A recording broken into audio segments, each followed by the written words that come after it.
I don't know if anyone read the email. Tonight's going to be slightly different, same format in terms of Dharma talk, guidance, exercises, Q&A, but tonight's going to be very much more centered around the practice of circling, which is something I've been leading in Vermont the last few years, and we'll be hosting a retreat next month, so in honor of that, in sort of preparation, I'm sort of focusing tonight's talk around this practice of circling.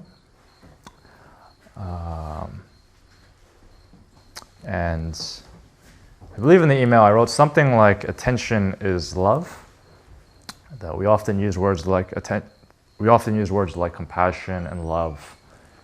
But what does that actually mean? How does that show up? And in my email I said attention is love, which is sort of a bold statement. And the residents at the Monastic Academy up in Lowell, Vermont, we do full-time training together, and we say that we are trying to train in 3 skills. The skills of wisdom, how to drop your own perspective, how to let go of your fixed ways and see things freshly, with clarity. We train in love, how to take on other people's perspectives, see things from other people's point of view. And power, how do we actually enact real change? How do we get resources? How do we get people to do what's right, what's good? And I would say, broadly speaking, as a gross generalization, a lot of training places and a lot of people specialize in usually one of the 3, maybe 2 of the 3. It's really challenging to find anywhere that does all 3. Where they work on wisdom, where they work on love, and they work on power. Power gets sort of a bad rap these days. No one likes power. Power gets abused very easily, and so it's really important to balance it out with wisdom and love so that we don't use power for evil ends, but for good, for the benefit of all beings. And I would say that attention is a basis for all 3 of them. If you can control your attention, then you're able to actually stay with things and have more clarity, see things more clearly, gain the wisdom of being able to pay attention and observe. Most of modern science is just built on observation, doing experiments, observing what happens, and learning from that. I would say that before we give gifts, before we act nice to each other, before we do anything, whether or not we're even paying attention to someone is the basis of love. That the opposite of love, as they often say, is not hate, but indifference. I don't even care if you exist. You don't even register on my attention. In my awareness, you don't exist. That is the ultimate absolute opposite of love. Hatred usually actually means I actually do care a lot. It's just not in the way that I want. Things aren't happening the way I want it to be happening, but I actually do care a lot. And power, these days attention is a commodity. Big corporations like Google and Facebook, Twitter are built on being able to manipulate, be able to measure, quantify, and steer attention based on marketing and advertising. So a lot of things these days are built on how do we grab people's attention. Maybe we do fake news. Maybe we create stories or try to create or focus on the less important stories so that we are not paying attention to what really matters, but actually pay attention to either what's not even real or a lot of times trivial things that aren't as important. And there's a lot of talk about social media and all these things about how, I think everyone knows here, it's hard to pay attention to what's important when everyone is trying to grab your attention. Even a good meditation teacher is trying to grab your attention. A good teacher is trying to grab your attention and make you focus on what is important, what leads to a good life, what leads to benefit for others. So attention is really important. There's I don't remember what his title is. I think he's like a marriage counselor. I think his name's Gottman, who basically, very good, was famous for saying that he can see a couple, even newlyweds, and tell within the first few minutes, this couple is going to succeed or fail, with a very high likelihood of predictive power, of accuracy. And one of the key things that he says that he's looking out for is that people, particularly couples, but people in general, are always making bids for attention, bids for connection. And is the other person aware of that and responding, turning towards them, turning towards that bid, or turning away, or not even, just oblivious, not even aware?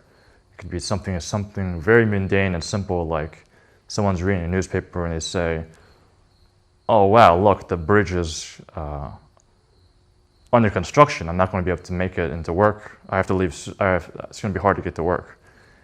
Does the other person register even that that's happening, or do they just not even pay attention? They think, well, that's not important. And I'm going to continue looking at Facebook or whatever people do these days in the morning.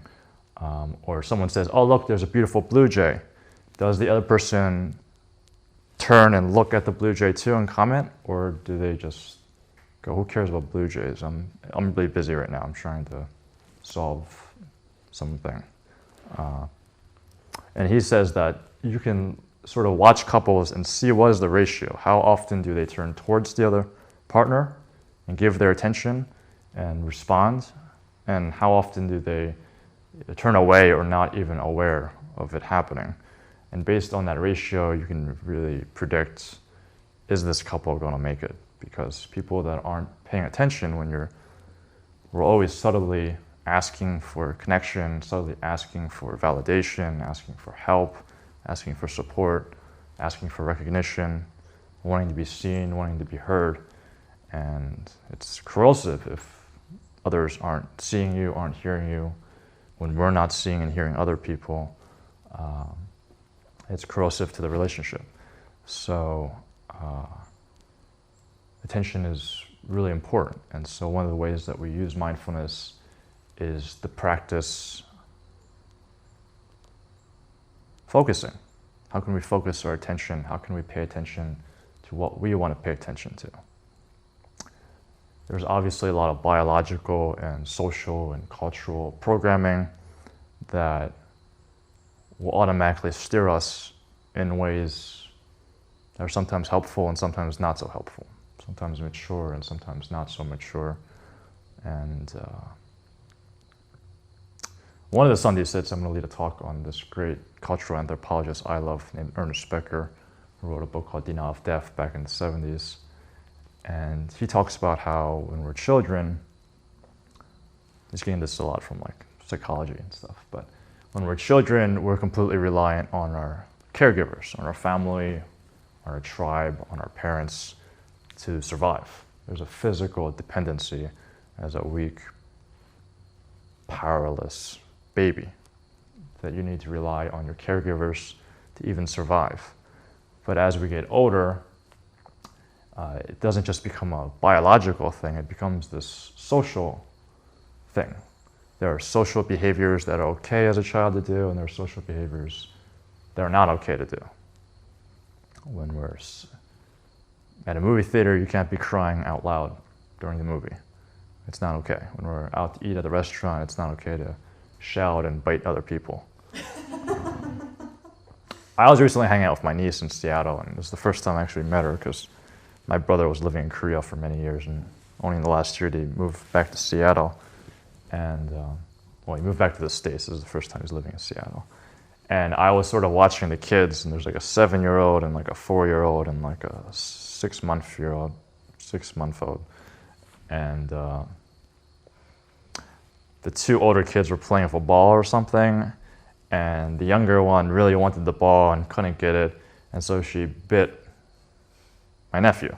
And you go, and then the nephew started crying, and it was terrible, and we're all like, you can't bite people. You can't bite your brother. You can't bite people when you want something. That's acceptable behavior. And this is very humbling for me because I don't have a lot of experience babysitting kids or anything. That's not something I did growing up. So I took sort of a hard line. I hope my brother doesn't listen to this. My brother and his wife sort of are kind of like, they just kind of let things go.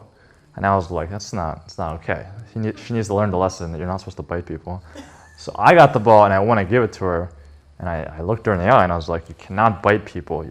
Your brother is crying right now because you bit him, and that's not okay. Like, it's not okay. And then she started crying. And so and I might just traumatized her. I don't know. Parenting is hard.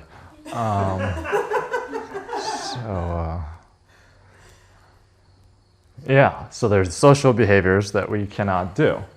The tragedy, I think, for a lot of us is that those things that we don't really know as kids, like we're getting the messages and we're learning the messages of how we're supposed to behave, but we're sort of internalizing it to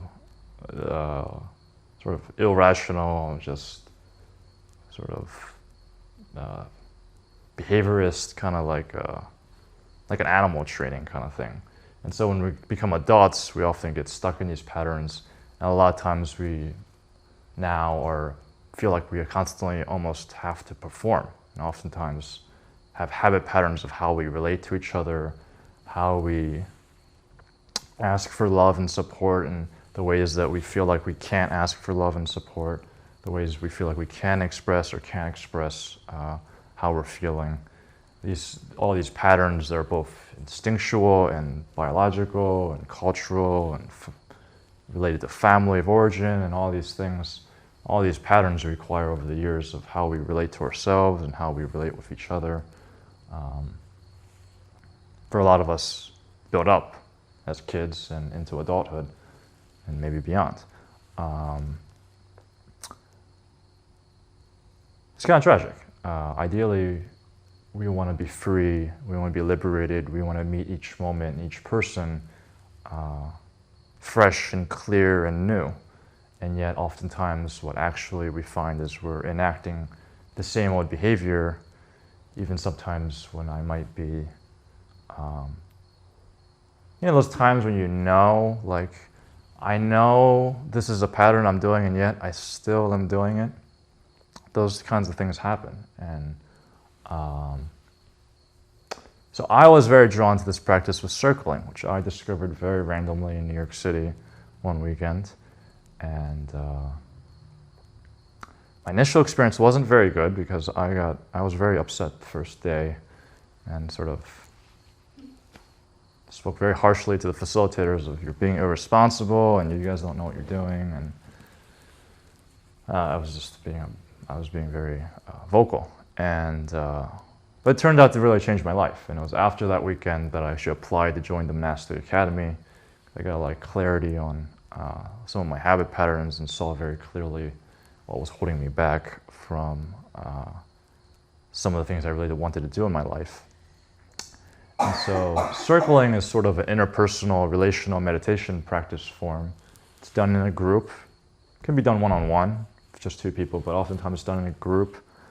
And it's basically what happens if we bring a bunch of people together and we set the context that we want to be as authentic and real and honest with each other. Which isn't to say that you just have to say everything that's in you or anything like that, but just see what's really alive, just like in our mindfulness practice of what's present right now with non-judgmental awareness, with equanimity. Can we focus on just what's happening right now, both within myself and in relationship with others, in the connection between each other, and learn to share what's happening rather than how things are, rather than what things are. And so in the world, if you go to most circling groups, they do what they might call a birthday circle or a focus circle, where you have a small group of people where most of the attention, the focus space, the focus object is one person. So in our normal sitting practice, we might focus on our breath, we might focus on our body sensations, we might do visualizations, or we might do mantras, and that's our focus space. But in a birthday circle, our focus space is one particular person, being very curious about what's their world like, what's their experience like right now. Can I actually feel into that? And at the same time, also still staying aware of myself. How am I feeling? How is my body? How is my mind? Moment to moment. And how is the connection between each of us? What's it feel like, almost as a sixth sense? There's like a connection sense. What's the connection feel like, moment to moment? And that's really it. There's no real goal. There's not really a place we're trying to get to. Just like in meditation, we're just trying to stay present moment to moment with what's alive within ourselves, being curious about the other person's experience, sharing our own experience, asking about their experience, or reflecting back what we're hearing about their experience, and just seeing what arises from there. And despite saying that, most people who are getting circled, the focus person, and oftentimes even the other people who are doing the circling, the group around them, just have this assumption or pressure that we're supposed to show up a certain way, feels performative, like it's often very disjarring, and definitely was the first time I got birthday circled of, what am I supposed to do? There's no, what's the prompt? Like, usually there's like patterns and things that we're trying to solve, or stories I'm telling about myself, or whatever. But here it's just like, let's just be with each other. And then my mind automatically kind of freaks out and goes, well, what are we supposed to, like, I don't know what to do. And it's amazing how challenging it is for so many of us to receive attention. It feels oftentimes, not always, but for a lot of people it can feel threatening that we're supposed to earn people's attention. That the attention might go away at any moment and I need to do something to keep it, or I don't trust that it's here, so I'm not gonna really connect. All these different relational patterns come up when we do birthday circling, of how we've learned to relate with each other and how do we deal with having other people's attention. And it's often very transformative and healing when people just realize, oh, actually, here's a group of people that are actually just curious about what's happening right now. I don't have to perform, or I don't have to say the right thing. I don't have to come up with the right story or whatever. I can just be myself. And oftentimes the question that is in my mind in circling, and also in my silent seated practice, is how I am right now okay? Just how I'm feeling and how I am, just as I am right now, is that okay? Rather than trying to become someone, or get some magical state, or become something different than what I am right now, is it just okay? This is how I feel. Maybe I feel happy, maybe I feel sad, maybe I feel angry, maybe I can't feel anything. Maybe I'm actually like triggered and I'm being reactive. Maybe I feel frozen and numb. Is that okay? And in circling, we really explore this question. And to me, it's really powerful and special because it reveals, at least in my experience, that most of us really do care about each other. That when we put attention on one person, we naturally, automatically often, really care about them. We want the best for them. We actually do love them in that moment of giving them attention. And we're rooting for them. We want you to be liberated. We want you to be happy. We want you to be free. But most of all, ideally, we want you to have your experience, whatever it is. Don't worry about us. And a lot of times people go, well, you know, how do I deserve to have all this attention? I feel bad that everyone should get this kind of attention. It shouldn't just all be mine. Even though, again, I'll set the context, we're only going to do this for 10 or 20 or 30 minutes.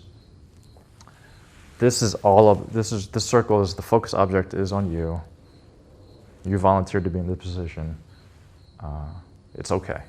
And yet all these relational patterns show up and we get to work through them one by one of just being present with our experience, seeing all those ways that we automatically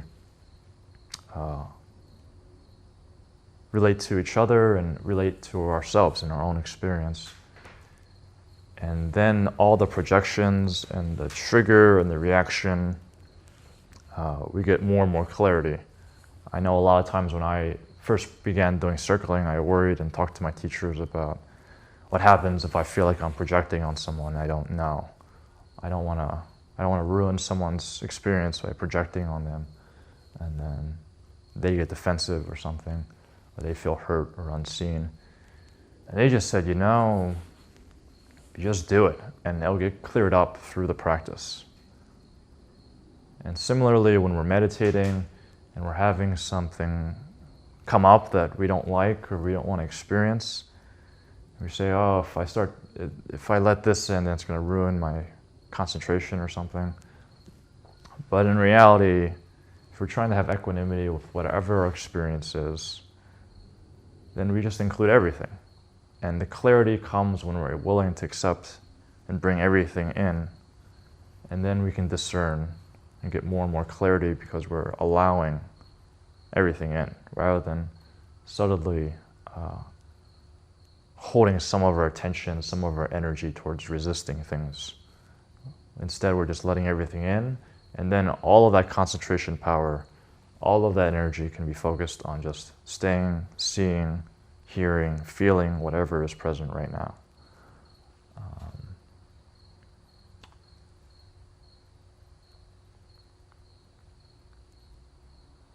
So attention is really powerful.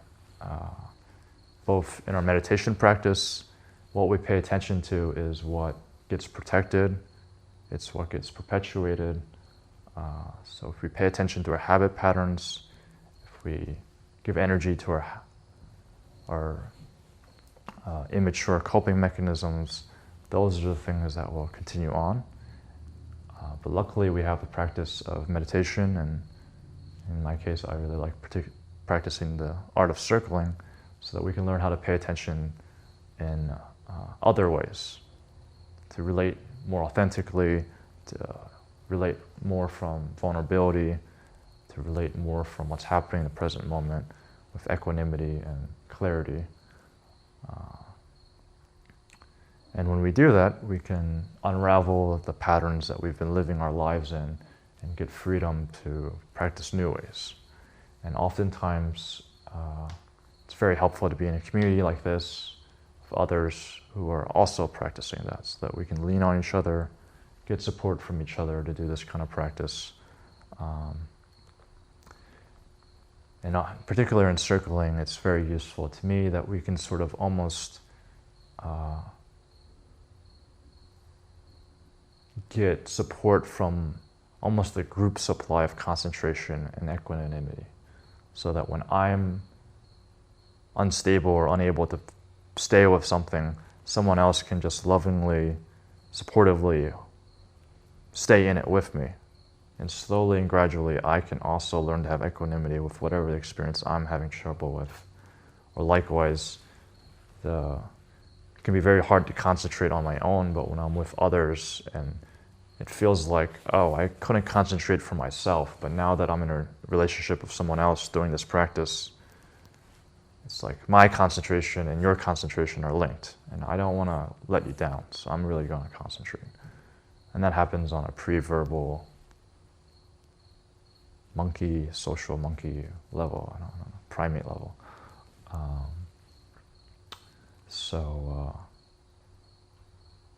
Circling is a relatively new art form. It's only been around for maybe 2 or 3 decades as a formal practice, but something we practice regularly up at the monastery.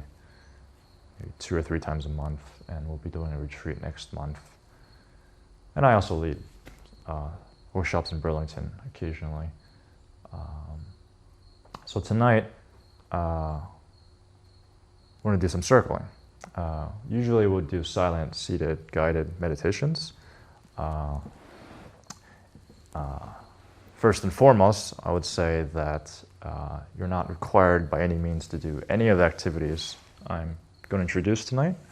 You're more than welcome to just witness and continue just to feel and hear and see whatever is happening in your own emotional, physical awareness, and that's completely fine.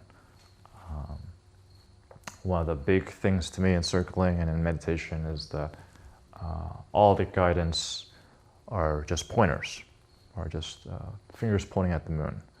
And ultimately, you want to rely on your own intuition to be your own best friend, as former resident Anna would say, and follow what feels good and right for you. So if something doesn't feel right or good, then you don't have to do it. Don't get mistaken just because I'm sitting here, it means that you have to follow everything I say. These are just invitations. So we'll do 2 different sessions. The first session we'll do pair work, and the second session we'll do a small group exercise, mainly with the residents, but if someone else wants to volunteer instead, that would be wonderful. But we'll get to that when we get to that. And then we'll close with our usual Q&A time. So if you weren't expecting this, I hope you enjoy. And if you're expecting it, I hope you enjoy. So to start, if you could find a partner, anyone in the room, and just physically go towards them. And if you would not like to participate, then feel free to just make it known that if anyone comes to you, I don't want to participate, or you can sit in maybe the back or something.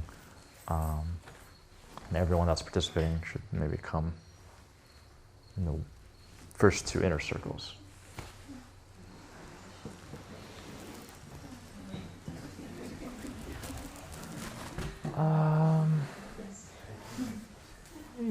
No, it's okay. It's the second exercise I really care about.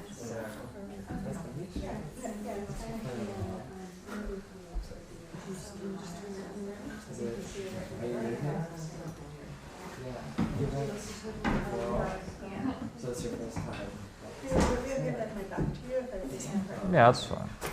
Someone could join me, worst case scenario, too. I don't know if there's odd numbers in here. Okay.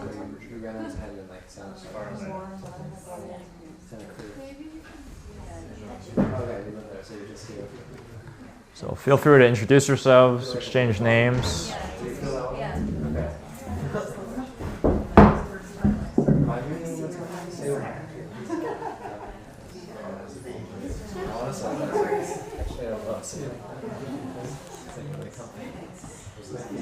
I have a bell? I do.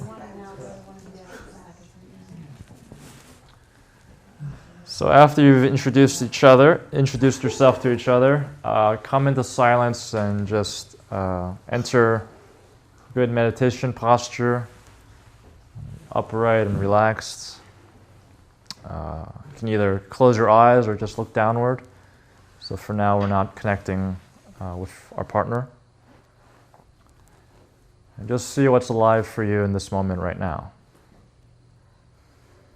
How does your body feel? How does your heart feel? Anything coming up in your mind right now?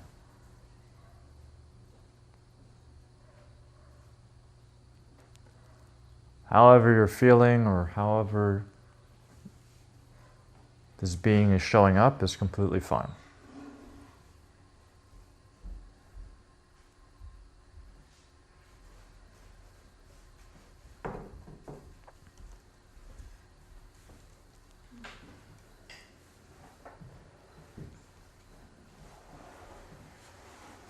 Right now we're just practicing putting our attention and allowing ourselves to have and be however we are.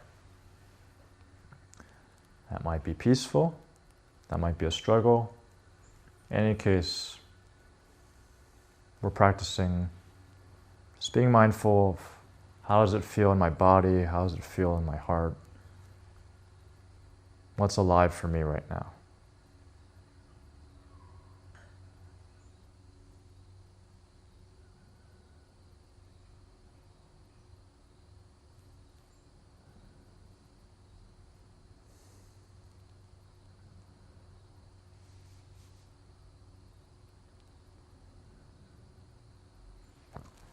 Then at the sound of the bell, if you wish,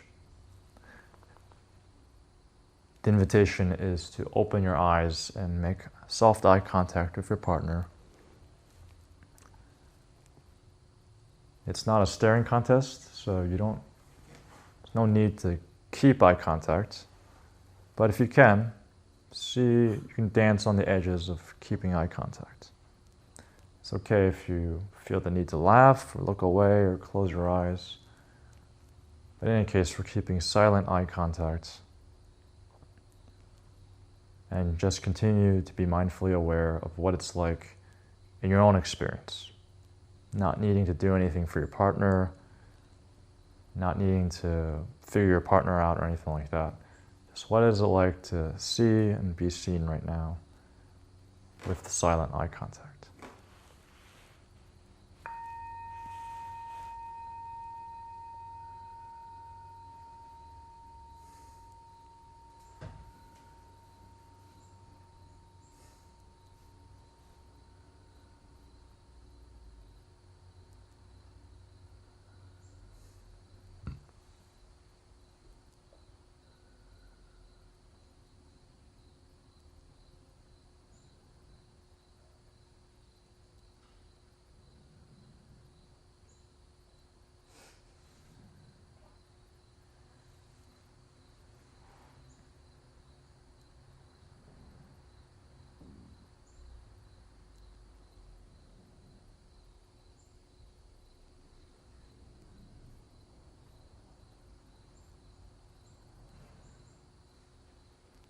Just noticing what's it like in your experience right now.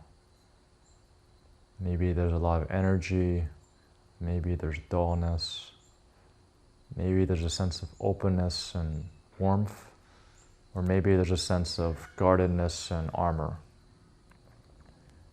Whatever your experience is fine. Just staying with it. Can you stay with your partner and stay with your own experience moment to moment? What's it like right now? Not getting attached to some future state that you want, and also not getting attached to a previous experience, but just what's happening right now.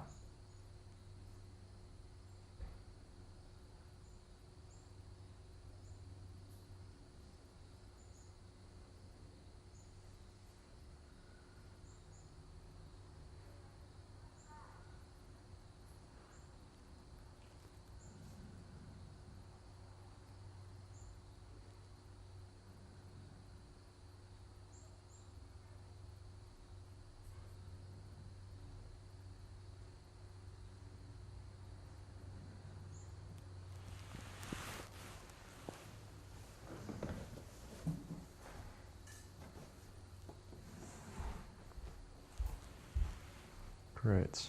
Good job. Then you can once again, if you wish, look down or close your eyes.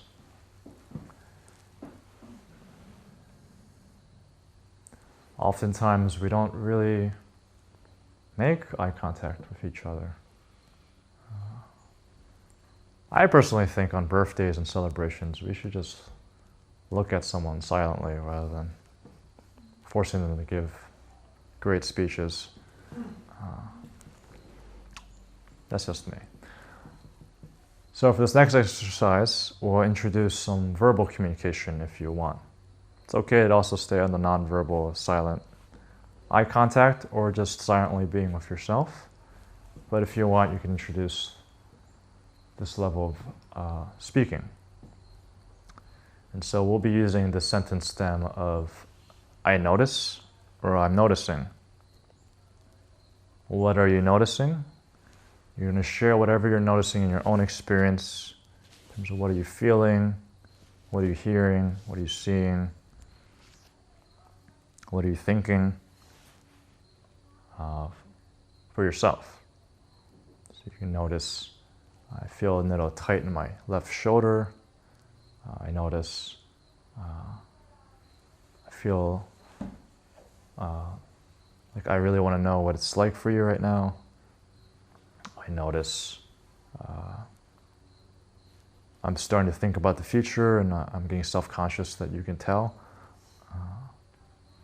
Whatever's coming up, whatever is alive, that's what you can notice and share. And you can also notice things. Actually, let's just keep it there. So for now, you're just noticing whatever's in your own experience. And for now, not sharing anything that you notice about your partner. So you don't need to focus on your partner in this exercise. So you wouldn't say things like, I notice you're happy. I notice you're moving a lot. You're just keeping it with your own experience of what's alive for you. You can do this popcorn style. So whenever you just feel called to speak, you can speak. And I would recommend keeping the shares relatively short. So you don't need to justify or explain why you're noticing what you're noticing or why what you're noticing is happening. It's okay just to state what's happening. No need to justify your experience. So at the sound of the bell, you can make eye contact with your partner again and share noticings.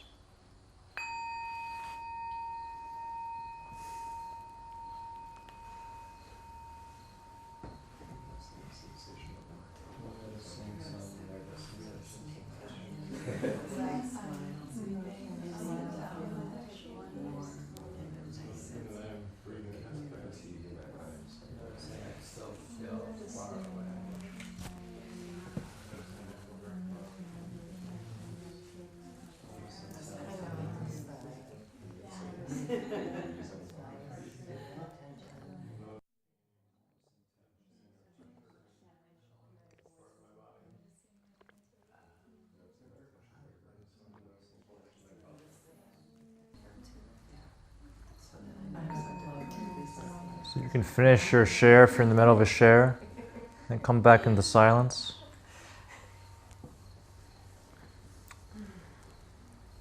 So for the second one, we'll also invite in noticings about your partner. Specifically, when you're noticing things about your partner, keeping it to what's the inarguable truths. What are things you can notice that we would all agree on? In mindfulness practice, we distinguish between what we're seeing, hearing, and feeling, what we're observing, versus what's our interpretation of what we're observing.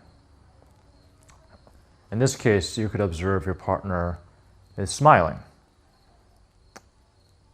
But the interpretation that we often would make automatically is, I notice you're happy, which we don't actually know if that's true. It could be that for some of us, we smile when we're nervous, or we smile when we're angry. We don't know. And so try to notice things about your partner that are inarguable. Oftentimes that means physical things, but it doesn't necessarily have to be physical. And so you can notice things like, I notice you're stretching, I notice you're blinking a lot. And oftentimes when I get really concentrated and relaxed, my experience of the other person, even if they're not moving and nothing is changing objectively, my experience, my subjective experience of them can change. So I can be like, oh wow, I'm noticing your face looks really different and really new right now. Or the color in your forehead is very different shade than the left side of your forehead. You start noticing things that you weren't noticing before that were already actually there. That's one option that might be available for you. And again, you can just stay in silent eye contact. You don't need to force this. And we're not scrutinizing each other, but just sort of putting our attention on our partner and what naturally comes out without needing to search for it, without trying to force a discovery. What just naturally emerges out from our field of observation. So again, popcorn style, when I ring the bell, open your eyes, meet each other, and share noticings about your partner.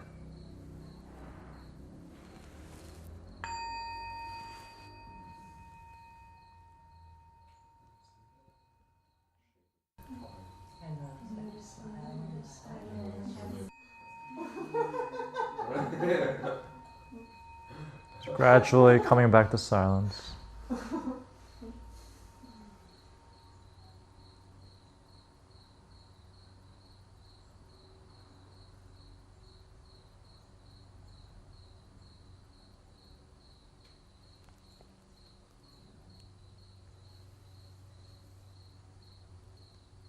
Sounds really nice outside.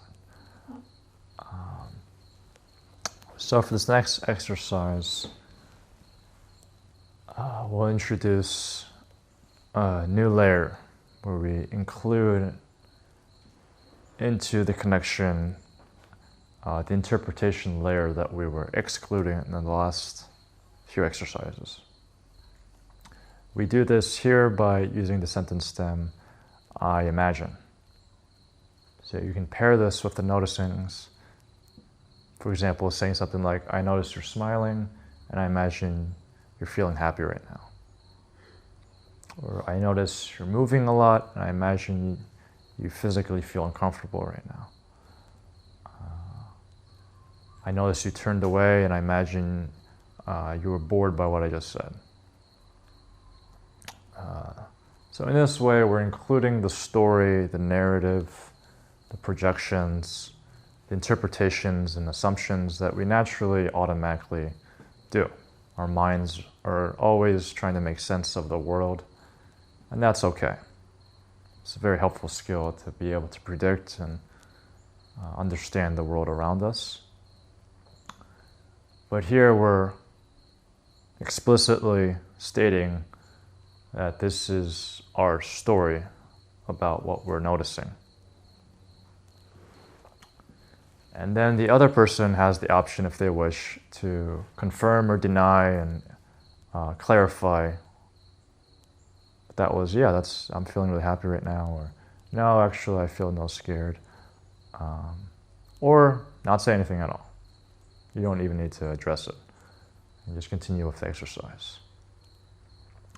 But this is a helpful way to include both training the clarity piece, the focus piece on what are we noticing before the story happens, what's the story that's automatically happening on top of that observation, and then having the authenticity and vulnerability and trust to share that if that feels shareable, if it seems appropriate and good to do. So we're practicing all these different skills. So at the sound of the bell, and once again, re-enter connection and go with noticings, go with imaginings. And if none are available, feel free to keep silence or just notice what's happening in your own experience again. So you can include, I'm noticing I feel warm right now. I notice I'm thirsty. I notice I'm wanting to really be friendly to you. Whatever it is, you can also include that in the connection.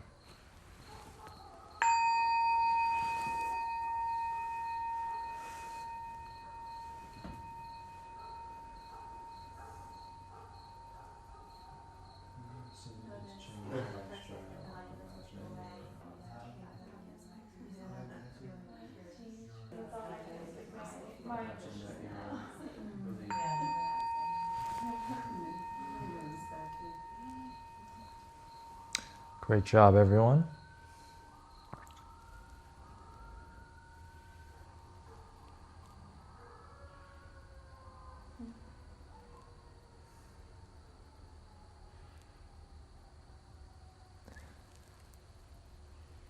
So, find a natural way, however feels good for you, to thank your partner for practicing with you in this exercise. And then please reset up the chairs, and then we'll take like a 5-minute break for bio and stretching.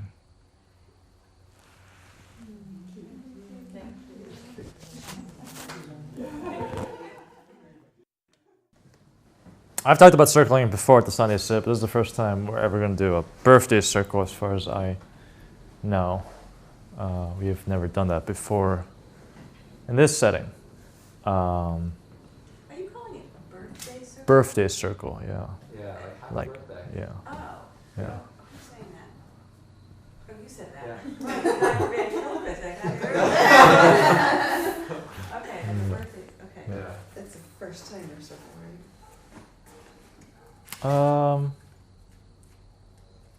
That's how I like to introduce it to people, you know. Most groups only do this. There's other forms of circling, but this is sort of like the most bread and butter of almost all groups. So, would anyone like to volunteer? Otherwise, I'll just choose a resident. Would you really like to do it? Like, are you sure you want? Okay. Okay. You'll Well, find out. take the hot seat. And then for.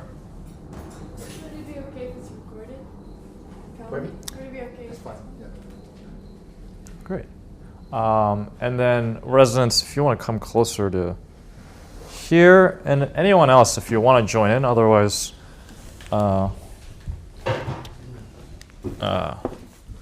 usually like to keep it relatively small, so it's not larger than like 6 people, but everyone's welcome to participate. Otherwise, you can just sort of witness. And for me, I do weekends in New York City. I spend sometimes an hour or two just paying attention and witnessing and not saying anything. And there's a Spare 90 minutes. Yeah. So again, once again, all of us can start coming back into our posture and our meditation, either looking down or eyes closed, seeing what it's like just to be in our own body and skin right now.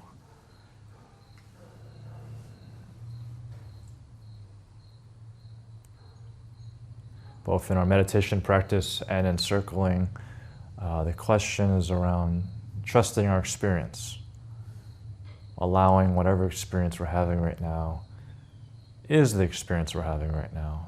So trusting that we can feel that, we can experience it with equanimity, not needing to change or manipulate or curate any special experience.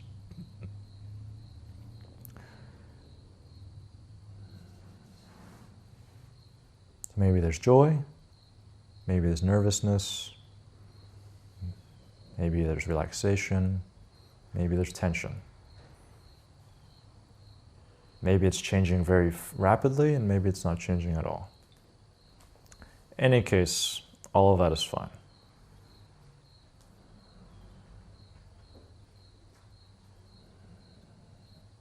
Now, throughout the circle, you don't necessarily need to keep perfect meditation posture.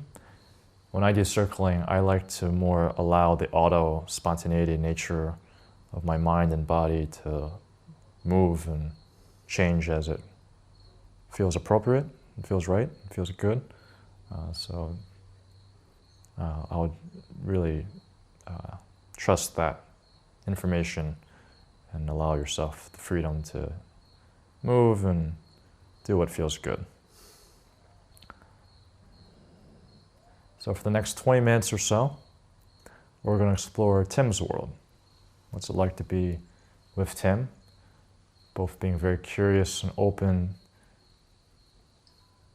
to feeling and hearing and seeing his experience in his world, while also paying attention and staying aware of what it's like in our own experience. What are we feeling? What are we hearing? What's it like to be ourselves? And also, what is it like to be in relationship with Tim?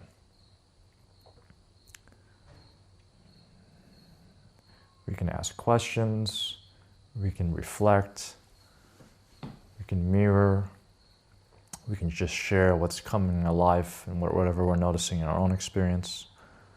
And Tim has the freedom and option to express or share whatever you would like to share.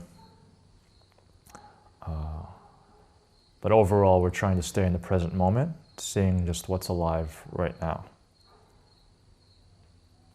My job as a facilitator would just be to make sure that our attention stays with Tim and doesn't diffuse into geopolitics or someone else's experience too much. And so we're not trying to reach any goal. This is not coaching, and this is not therapy. So the point here isn't to fix or change anything necessarily, but just being present with whatever arises together in our own experience.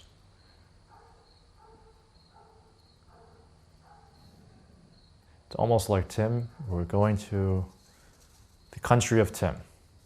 Never been there before. You are our friend and our tour guide, showing us the lay of the land.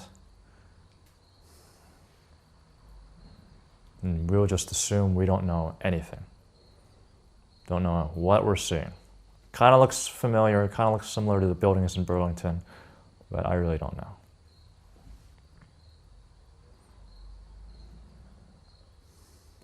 So at the sound of the bell, we can open our eyes, make eye contact, and explore this new land of Tim.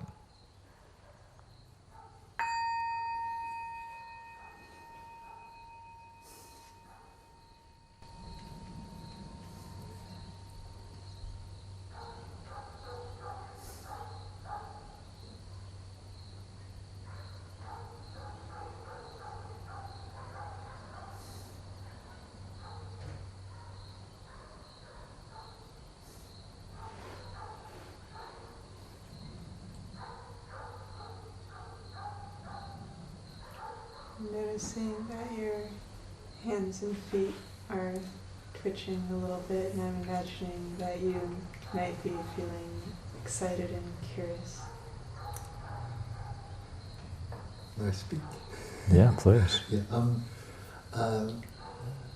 I'm excited. It's, of course, there's natural nervousness also. I'm also a visitor, but I'm excited, and was emotional during the quiet time because I haven't done something like this, put myself out there for quite a while. Mm. And so it brings up different emotions of vulnerability, but joy about that. Mm. Are you feeling emotions right now? Now, there's joy. I feel supported by my friend Robin. Mm.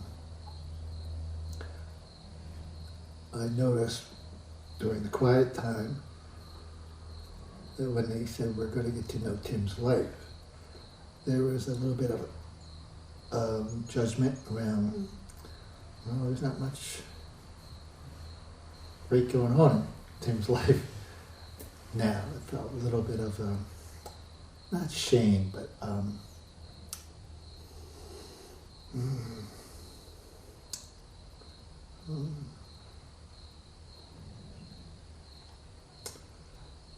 disappointment, maybe. So you felt disappointment earlier, and now you're feeling mostly joy? In response to that comment about we're going to explore Tim's life, and I just noticed, thinking, because I've been thinking to myself, I don't have as much happening in my life, much energy in my life as I would like. What's it like, get the sense of like broken voice, what's it like sharing that with the group here? It's okay. I feel actually pretty comfortable. I'm not sure what's going on with my voice. but my voice is, does sound different even to me. Yeah. Feeling like a lot of care for you and like wanting to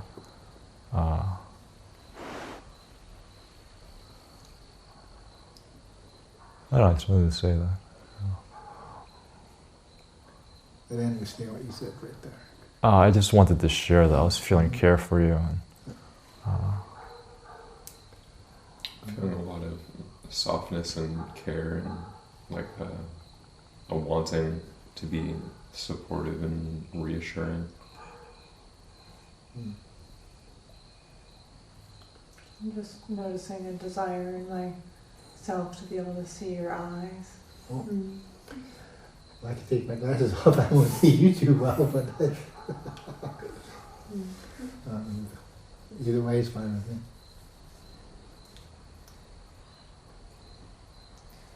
I'm wondering whether you feel more comfortable with your glasses on or off. I like them on so I can connect more clearly with you, with different faces, and feel more connected, more distinctly I can see you.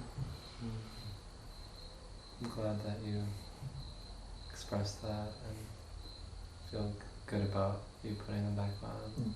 Thanks.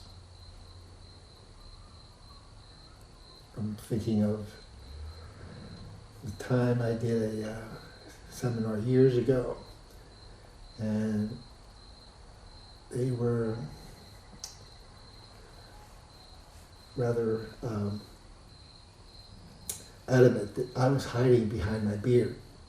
Made me reflect on that. They wanted me to shave my beard, and I declined. I'm glad. Are you hiding behind your beard? I don't think so.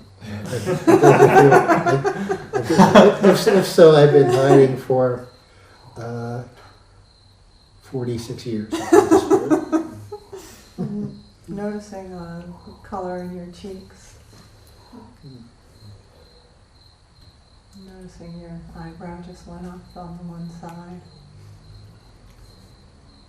What's it like to have this much attention on you? Feels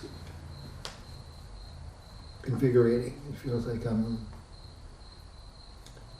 alive. It feels like it's not a mundane moment, that's for sure.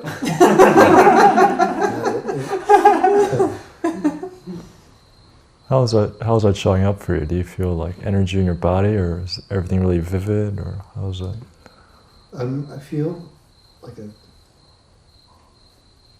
not a tingling, but a real vibe, a real vibration in my chest. My fingertips. I am aware that there's a lot of kinetic energy going on.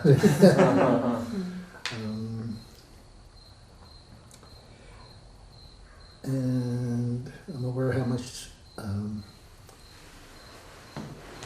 this is so different than where I was emotionally as little as 3 or 4 days ago. As Robin, my friend Robin knows, just very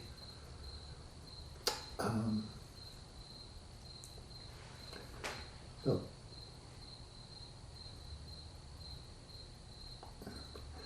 I think the word I used was bogged down. Just everything was bogging me down. There was no outward energy. I was functioning, but I was slogging, just slogging through. And how are you feeling emotionally now, in this moment? Now I feel engaged and I feel connected. I feel, I was feeling rather alone and disconnected. I feel all these little like Spider-Man, like little strings of connection, you know.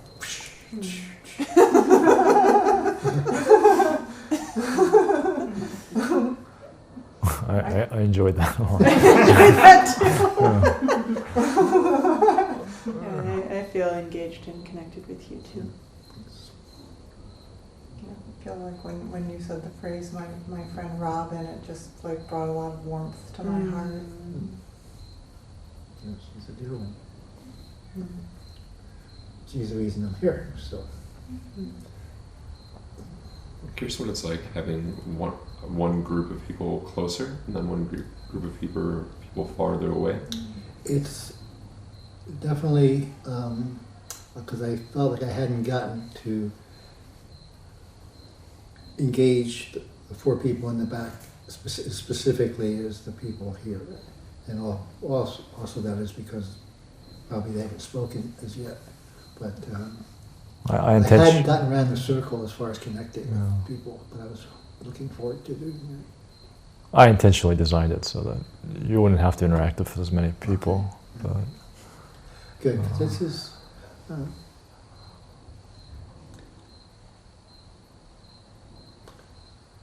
yeah, it's good. it's interesting for me. I'm noticing like it seems like you get like really touched, and there's an element of, I don't know if it's sadness, but like real touch, sincerity, and then there's also like this humor and like joyous side. And it feels like I'm dancing between them with you. Does that Yeah. does that match your experience? If I can use humor to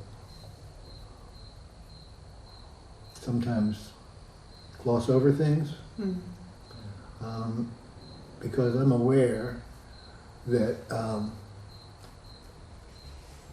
as much as I'm feeling this good energy, I'm aware that I don't know if it is appropriate or what. I've suffered some real loss in the last half a year. I had two siblings pass away in March, and I had a relationship dissolve in a very healthy way, but and just a lot of loss, and just wondering how much do I matter to how many people. And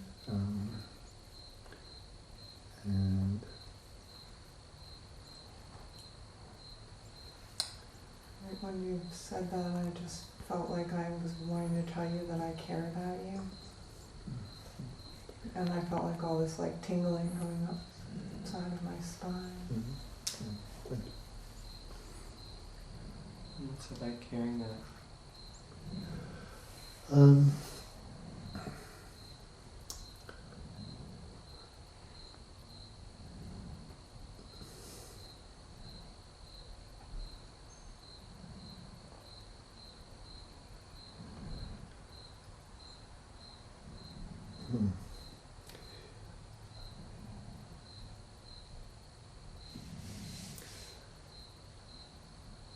I hear the words and I'm realizing that it is your experience, and Imagine it's like hard to let that in or trust it fully. I believe it. Yeah. I believe it.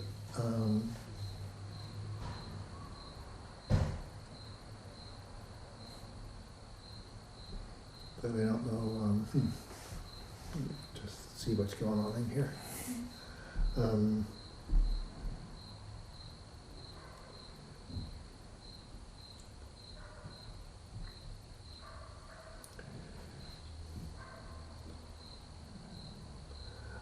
I'll just say what's there. But there's this thing of appreciate it, but I understand that given the fact that we don't know each other, that it's appreciated, and yet it's. I imagine for you, it's like it's not going to be necessarily permanent, or it's not going to be not knowing if it's going to be there tomorrow or something. Right. It's in that moment. It felt good, Yeah. you know, and it was nice to hear. Mm. And I realize it'd probably be a good thing for me to let more people know Mm. about the grief, about the loss. I obviously have told friends, and even when I told friends, I felt like I was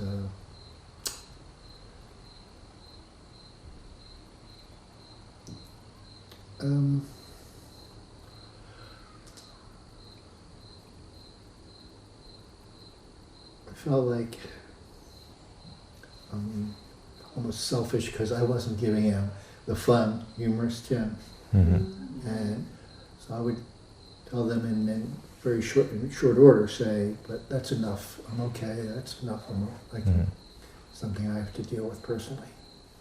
So like for you, you're like aware of like how much can I share the grief Right. with people. And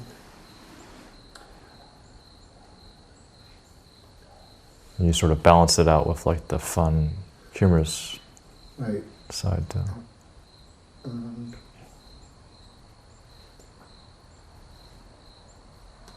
That's where like the real feelings of it wasn't just losing the two siblings. It was the rest of my family. We experienced some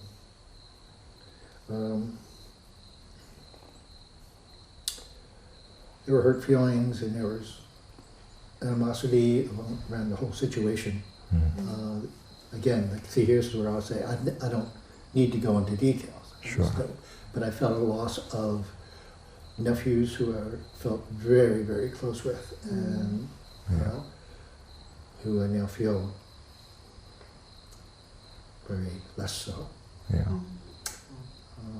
Just want to name that there's like just a few minutes left, and I get the sense of like, I'm not saying we're done, but I just want to make sure it's not a surprise, and I'm like feel very drawn to what you're sharing, and very appreciative that you feel like you can share that with us. And I'm noticing right now, everybody probably liked the first 5 minutes a lot better than these. You know, that's...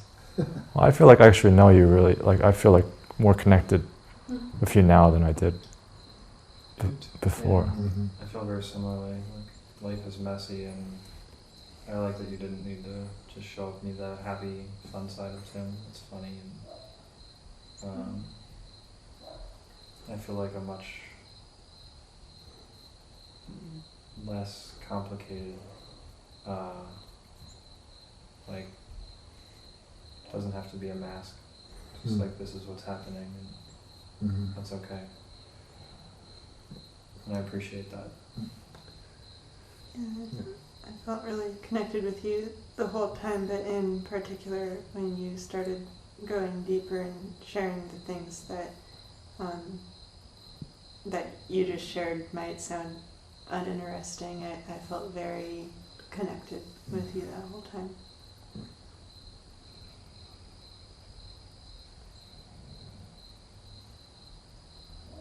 And I get the sense that there's like a challenge of like how much can you share and when to share and all of that. But I've felt very trusting of how you've been going about sharing it with us.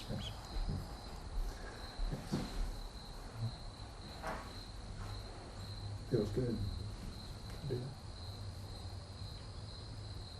I get the sense that you have so much more to say. Yeah.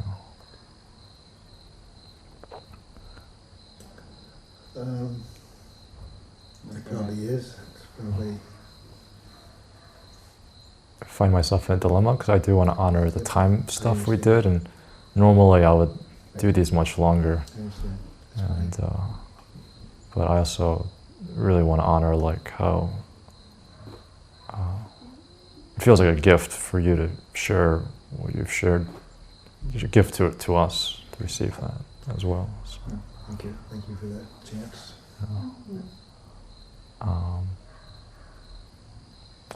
Anything else you want to say or share?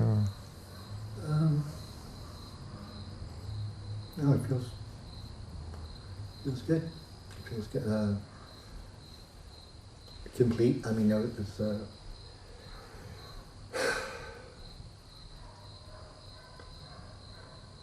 just that deep breath just said a lot. That's a good way to end. Just like, Yeah. thank you. Great. Thank you, everyone. Great. Thank you, Tim. Thank you, Tim. Cool.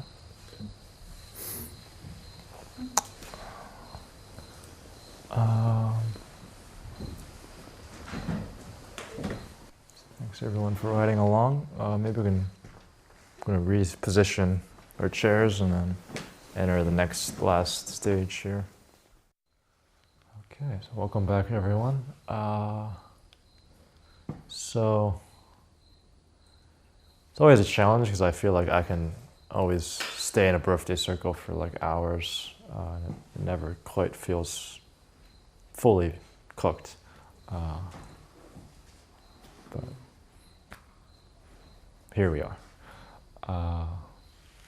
So now would be a time for questions about any of the practices we've done or the talk or just anything that's coming up for you right now, or reports about your experience, or really just a time to share whatever you'd like to share.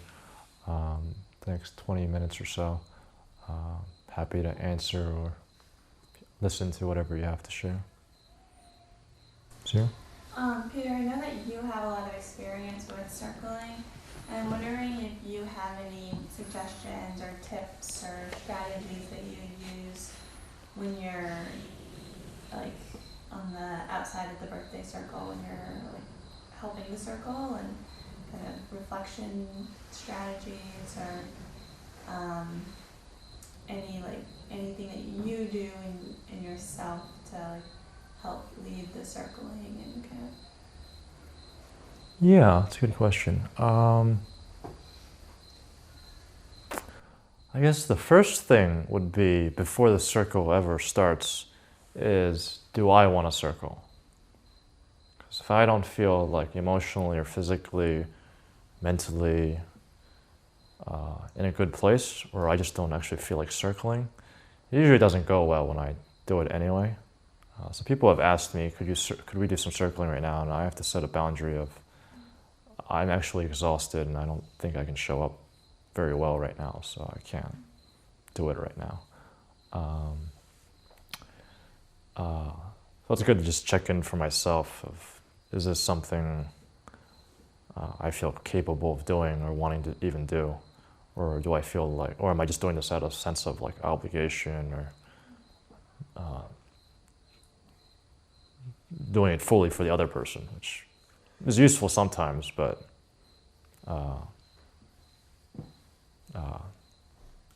and circling should ideally be more of a back and forth, not just, it's not therapy, no one's paying me to listen to them, so that's the first thing.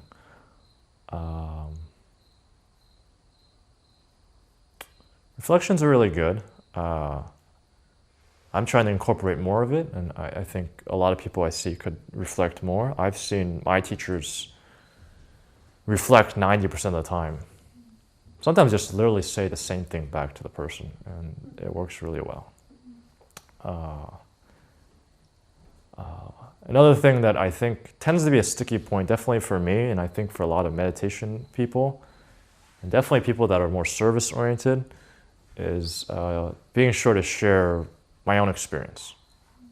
And a lot of times it can be, it feels disconnected or not in service to them, or maybe I'm just angry at the person, and yet sharing that oftentimes actually helps.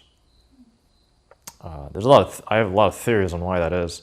One could be just that if I'm withholding how I'm feeling, on some subtle level, other people can feel that on a subconscious level, and they they feel more limited in what they can share.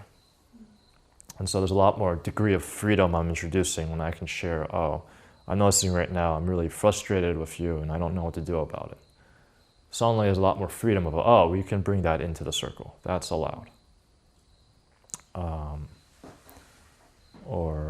I'm noticing right now, I just really want to tell you, like, I really love you and care for you right now. And that can kind of feel selfish or something, but whatever. So a lot of times just revealing what I'm feeling, even if it doesn't feel like it's related or would serve the other person, a lot of times just expressing that is really good. A lot of times people come to me after circles and will share, I was feeling this, this, and this, and was thinking this, this, and this, but I didn't feel like, I didn't know what to do.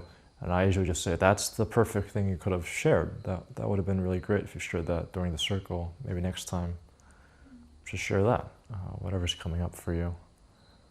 And I think the big one that I was talking with the residents this week was around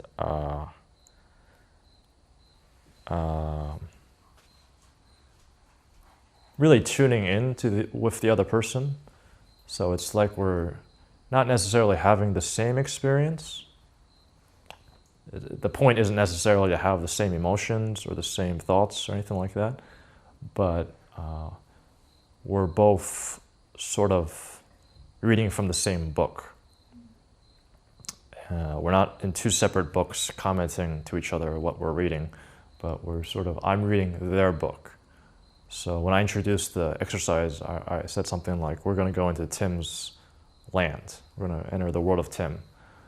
And I want to the best of my ability, enter that world and navigate from there. And if there's a sense of connection and trust, what I naturally feel and curious about often is somewhat in an alignment with the other person.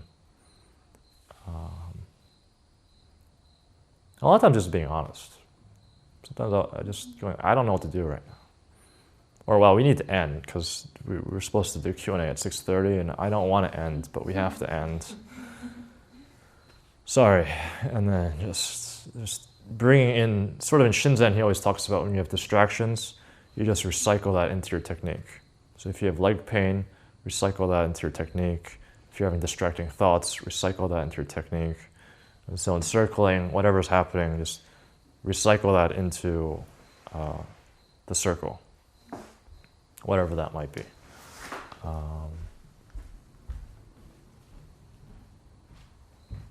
That's what I got so far. I'm noticing my attention's still very divided and with you, Tim. Like my awareness is with you, still very curious, connected, intrigued. I care about your experience. And so, it feels like in that shift, it's not necessarily jarring, but in that sort of transition, especially in being an actual place of connection and vulnerability, I feel like I'm being like disrespectful or like hurting, or maybe like feels a little hurtful to me if I'm like speaking about him in third person versus like still continuing to be in that. I guess I'm curious about those sorts of transitions in general, as you naturally move from one thing to another thing. Yeah.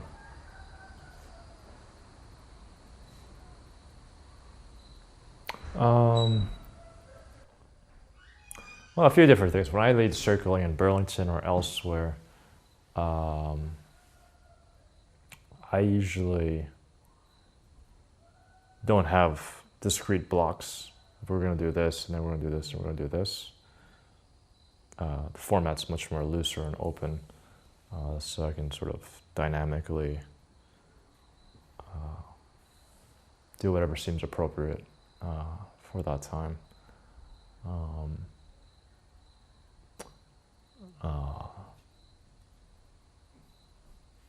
and then part of it's just, I think, just trusting people can take care of themselves, and oftentimes will check in with the person to make sure that they feel okay and can sort of self-possessed enough to transition out. And it can often be helpful for someone else to stay with that person or go with that person if we transition into a different exercise. The transitions in general are pretty tricky in general. It is one of the reasons why I often see, not just in circling, but a lot of different contexts, people really wanting to dig into people and really get to like the truth or something, or the catharsis or something, which I don't think is very skillful, because people might be conscious of a time frame or something. And so it's like, for me, I might be like, I think it makes complete sense that you're aware that there's only 10 minutes in this circle, and maybe you don't want to go that deep right now.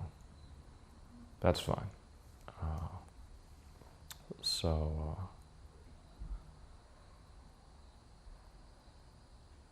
Yeah. Yeah, I noticed that for me, if I'm in a birthday circle, let's say I'm being circled, and there's a hard out in 10 minutes, I won't go to deeper things. Or if I'm in other contexts in a conversation where I only have 5 minutes with someone, I'm not going to get into some long, complex, important thing that takes a lot of time to explain. It's multifaceted, complex. Yeah, I think So that's natural limiting of the content. I think that's really healthy.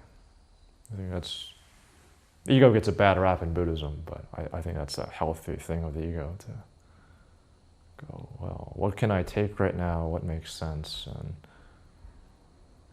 that's what I want to do. One thing that I thought you brought up, which is a lot of times when I do circling, I can notice that different people are having different experiences about the same thing. And so some people might feel a lot of concern about other people.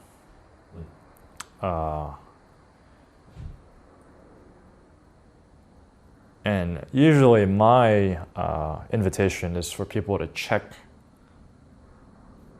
those thoughts and worries with the actual person. This also happens a lot in the monastery in general, actually. A lot of times people have issues with other people, and they want to create new rules or policies to regulate behavior. When really often the most skillful first step would be, why don't you just go talk to the person you're having a hard time with and check your assumptions. Maybe you're on the same page and they actually agree with you and could use support in being more skillful in their behavior. Maybe you could be that support. Sometimes in circling, someone will say something like, I really think we should do X. And then I'll go, oh, okay. What's making you feel that way? And they might say, well, I think some people, especially the new people, might feel really uncomfortable right now. And I go, okay. Is there a particular person in the room that you're feeling that about? And they go, well, yeah, it's whoever. And I go, well, why don't you ask that person if they could use that help, or if they need that, or what they need. And over half the time, in my experience, that person is not having a problem. They're completely fine. They go, well, I'm actually fine. Thanks for your concern, but I'm doing just fine.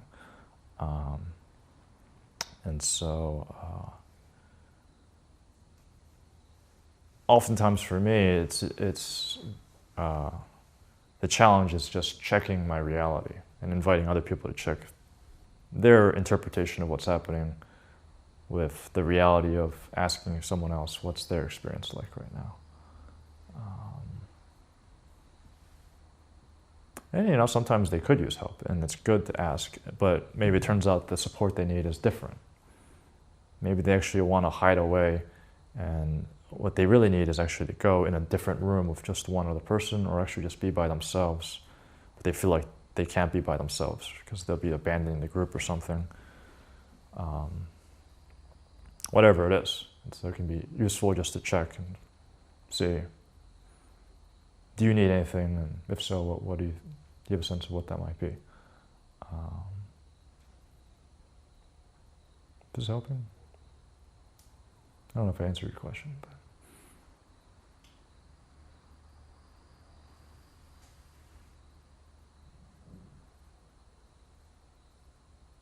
Yeah, for me, I'm seeing a lot of checking my own assumptions and actually, specifically as they regard other people, checking in with those people versus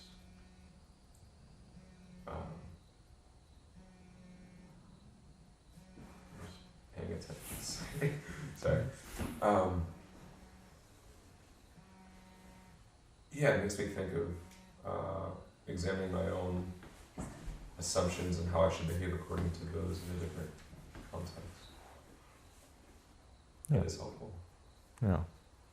It's amazing how challenging it is, though. A lot of times we just automatically believe that if we're thinking something, then it's true.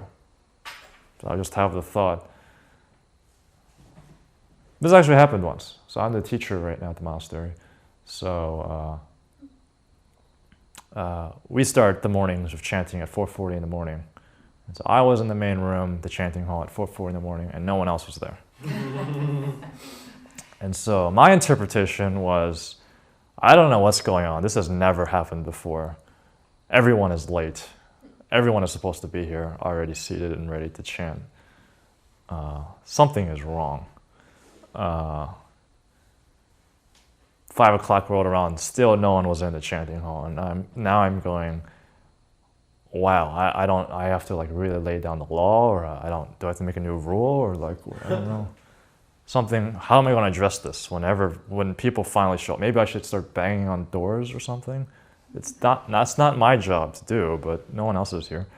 And then finally everyone showed up at 5:10, and I said something about everyone's late, and this is not what happened, this is not acceptable. Turns out that there was a late wake up that morning, and somehow I somehow didn't see the message, but everyone else was completely in the clear. It wasn't their fault. I didn't get the message for whatever reason. Didn't check my phone or whatever, didn't check the bulletin board or something. And so it was a reality check for me. So I had this entire story in my head that seemed completely right. All the data showed I'm right. The story was everyone else is lazy, or there's a stomach flu going around or something. Turns out I was completely wrong. Oh well. So good to not automatically believe what your mind says, and then share. I'm noticing no one's here, and I imagine everyone was being really lazy this morning and not showing up for chanting. Oh, okay, I'm wrong. Okay, that's good. Nice when that happens.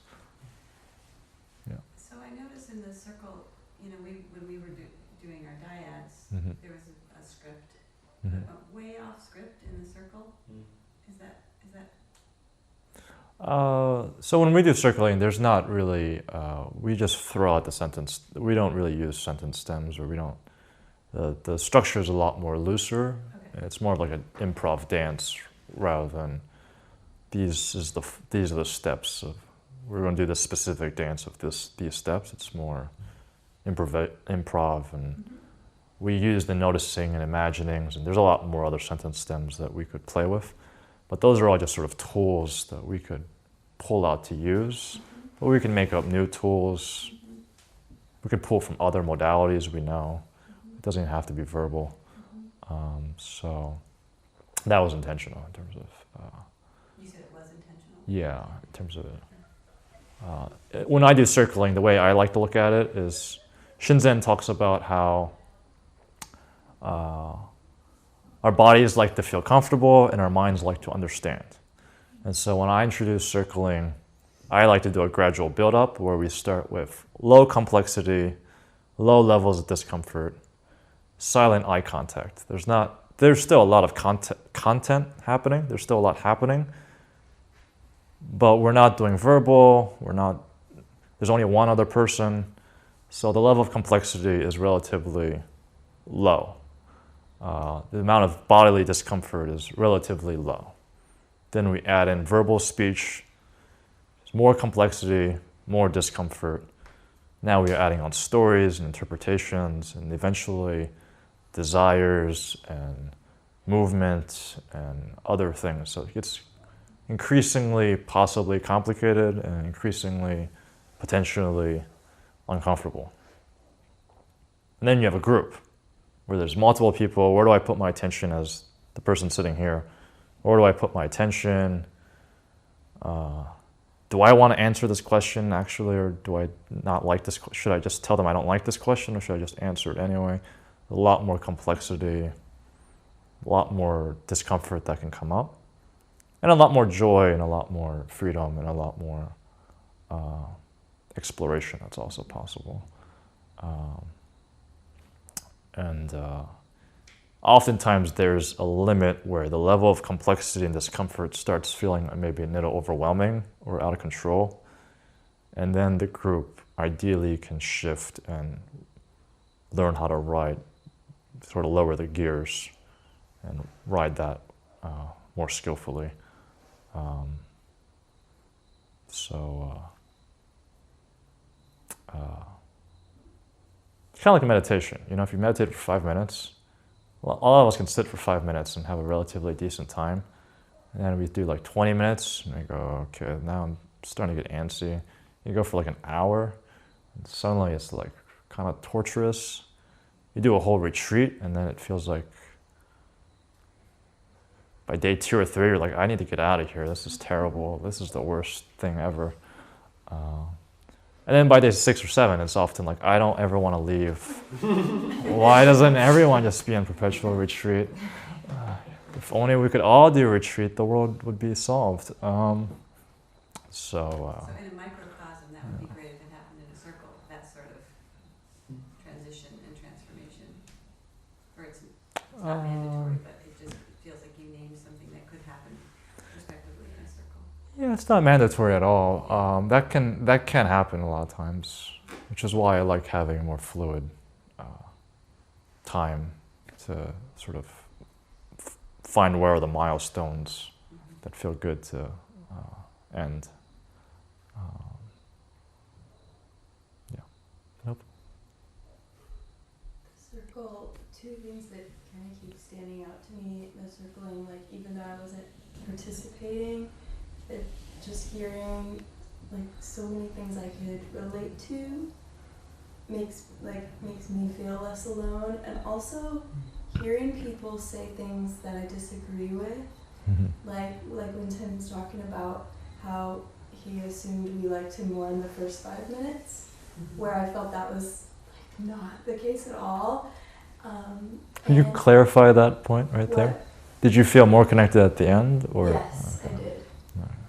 And it made me think of how many times how we're all carrying all these little snippets around that we say to ourselves, and it's like, oh, they are thinking this, I should be like this. This was more acceptable than this, and it's like, it's just amazing to hear, and to witness those sort of things break down, and made me think of my own interactions, and like, wow, I have to broaden what I believe is happening, or not hold so tightly to these little ideas that I'm not really, especially when they're going unchecked, which they so often are in our lives, right? So that was really beautiful, and I'm very thankful that I was here for this. Yeah, a lot of times I'm silently in the background and I'm still getting a lot out of it, and it's amazing how much I can relate and see myself in everyone in the room. And to me, it's very much like meditation, where it's not so much what's the content of our experience, but like the contour, as Shinzen would say, of so much of our daily conversations and interactions are about the content, who's right or wrong, who's doing a good job or bad job. And then circling, we're more curious about how things are happening and noticing what these relational blind spots that we just have assumed our entire life are true. Probably because at one point they were true. Someone told us they were true and we just internalized that or something. But then we can sort of put our attention on that and start seeing more clearly what's real. So I think you hit the nail on the head on a lot of different points there. I think we have time for one more and then we should wrap up. Yeah, I just really appreciated this, and I have a deep sense of trust in you as a teacher. So that felt really good to have you leading, and really for my first time, my experience in circling is I can see how it's a sort of out loud, interactive meditation. I mean, it really felt like that tonight, so thank you. Thank you. Yeah. Yeah, sometimes I hear Dharma talks and I go, oh, this just exactly fits circling 100%. And it's good to hear that that came through for you, and it's not just my own story. Great. Thank you, everyone, for riding that journey with us. Thank you, Tim, for volunteering and letting us share your world for a while. It's time for announcements.